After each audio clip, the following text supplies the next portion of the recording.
নায়ক superstar Shakib খানের রাজকুমার ছবিটি দেখে যা বলেছে কণ্ঠশিল্পী কুনাল।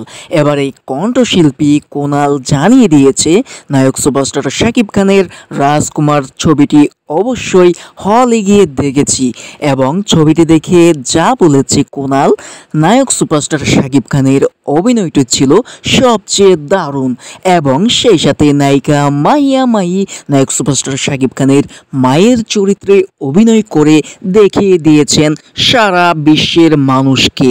এবং নায়ক সুপারস্টার শাকিব খান এত সুন্দর একটি পারফেক্ট কর্টনি কফির সাথে অভিনয় করে দেখিয়ে দিয়েছেন রাজকুমার ছবিটিতে।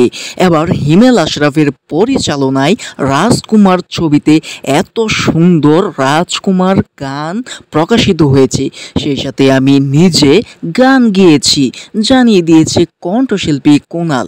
এবারে কণ্ঠশিল্পী কুনাল নায়ক সুপারস্টার শাকিব খানের রাজকুমার মুভিটি সম্পূর্ণ দেখে জানিয়ে দিয়েছে প্রিয়তমার চেয়ে দ্বিগুণ শক্তিশালী হচ্ছে রাজকুমার মুভি। এবং রাজকুমার মুভিটি যে দেখবে সে বলতে পারবে রাজকুমার মুভিটি দেখলে অবশ্যই চোখে জল আসবে, জানিয়ে দিয়েছে কণ্ঠশিল্পী কুনাল। এবারে কণ্ঠশিল্পী কুনাল আরও জানিয়ে দিয়েছে নায়ক সুপারস্টার শাকিব খানের দরদ ছবি আসছে, অবশ্যই সে দরদ কাঁদাবে।